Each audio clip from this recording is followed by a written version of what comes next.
Well, I'm joined now by the Israeli Prime Minister spokesman, Mark Regev. Mr. Regev, thanks for being with us tonight.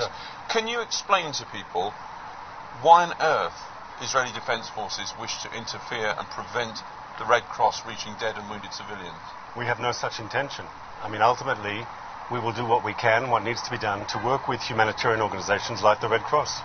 Mr. Regev, for 3 days the Red Cross couldn't get to a situation where there were starving children sitting next to the corpses of their mothers.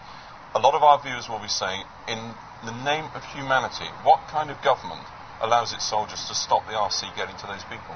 First of all, we have to investigate what happened. We have to make sure lines of communication are open and working, that the telephones are working. We have to make sure. Mr. Regev, I think you know what happened. Your soldiers were there, they were close to this position.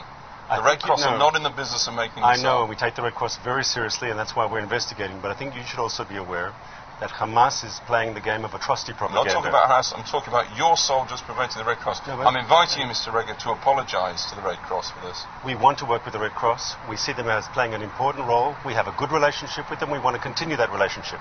There's a difficult combat situation, as you know, in Gaza. In spite of the difficulties, we want to work with the Red Cross and help them do their job. Mr. Regev, the Red Cross had to walk 1 kilometre to reach these people. Your soldiers prevented them getting their ambulances in. Your soldiers forced the Red Cross to get these people out, starving children, on a donkey cart. In the name of humanity, what is Israel doing? I want to be clear here. It's a difficult combat situation. You know that. People are getting killed. Our soldiers are under constant fire. We have to work despite that difficult situation. It's incumbent upon us to work effectively. No, this will not do.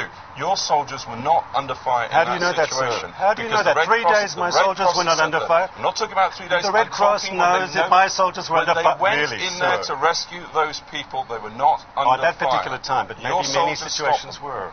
Maybe they were in danger. You don't know this. Your sources here, I'm saying they're good sources, but they're only giving part of the picture.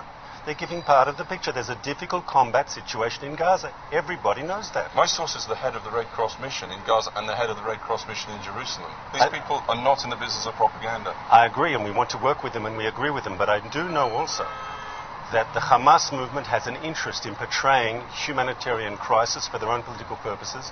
We want to work with the international community, with the Red Cross, as best we can in a difficult situation to alleviate this sort of hardship. The Red Cross is saying that trust has broken down. Israel, almost alone globally, appears not to recognise the neutrality of the Red Cross.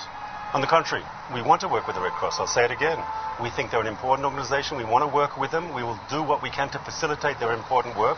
And if we've had problems because of the very difficult combat situation, we'll work to solve those problems. Can we expect an official apology, at least for this one incident, in the coming days? If we find that we did something wrong, of course we'll be talking apologise, but we have to get all the facts in. That's a promise. Once again, if we did something wrong, we have to find out exactly what happened. Surely you're fully in favour of finding out exactly what happened. I am indeed. Mr. Regev, thanks very much indeed for joining us. My pleasure.